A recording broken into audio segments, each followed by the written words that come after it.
तो कल त्रिभुज पढ़े थे। त्रिभुज का मतलब ट्रायंगल होता है। गणित में जो गणित आप पढ़ते हैं, इस गणित का कहा जाता है, मैथ का रीढ़ होता है त्रिभुज। त्रिभुज जो चैप्टर है वो आप ट्रायंगल चैप्टर जो पढ़ेंगे आप त्रिभुज, ये पूरे मैथ का रीढ़ है। कुल मिला के 15 नंबर का आता है यहाँ से। इसमें सबसे पहला बात हमको समझना है कि समरूपता क्या होता है, सिमिलर क्या होता है। समरूपता या सिमिलर का मतलब हुआ एक जैसा चीज, एक जैसा डिट्टो मिलना चाहिए। हाँ, बड़ा छोटा हो सकता है, उससे कोई मतलब नहीं है, एक जैसा होना चाहिए।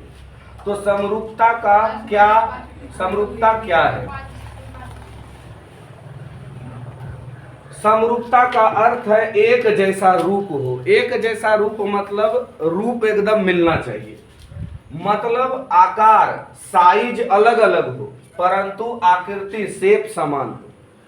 जैसे कभी हम कोई कपड़ा ऑर्डर करते हैं तो उसमें आकार साइज अलग अलग होता है, मतलब कपड़ा एक ही तरह है, एक छोटा होता है साइज, एक बड़ा साइज होता है। तो यहाँ आकार या साइज अलग अलग होगा लेकिन आकृति जो है सेम होगा।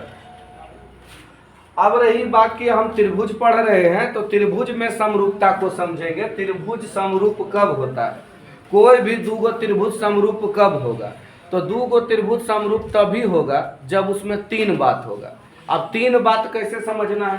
कोई भी दो त्रिभुज समरूप होता है, इसके लिए तीन शर्त होता है। तीन शर्त क्या क्या होता है?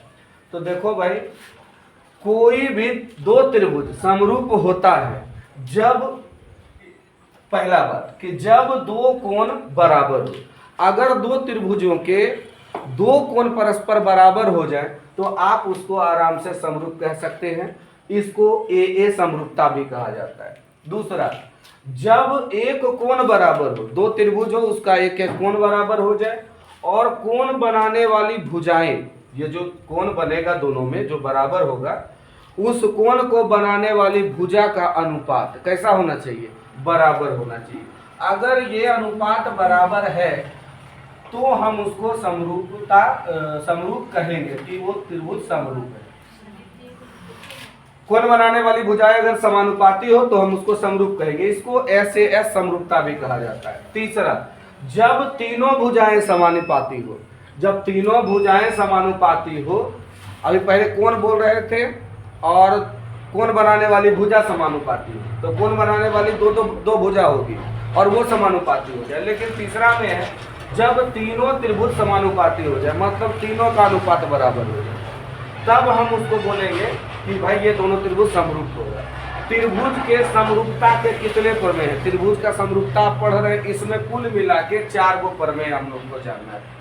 4 प्रमेय क्या क्या है? पहला है आधारभूत समानुपातिकता प्रमेय। दूसरा है ए का मतलब एंगल होता है, एंगल एंगल एंगल समरूपता प्रमेय। तीसरा होता है SAS साइड एंगल साइड समरूपता प्रमेय। और चौथा होता है साइड साइड साइड समरूपता प्रमेय। ये 4 होता है। इसके अलावा भी आगे त्रिभुज में अगला चैप्टर में एक प्रमेय एक्स्ट्रा दिया हुआ है और उस प्रमेय का नाम है पाइथागोरस प्रमेय।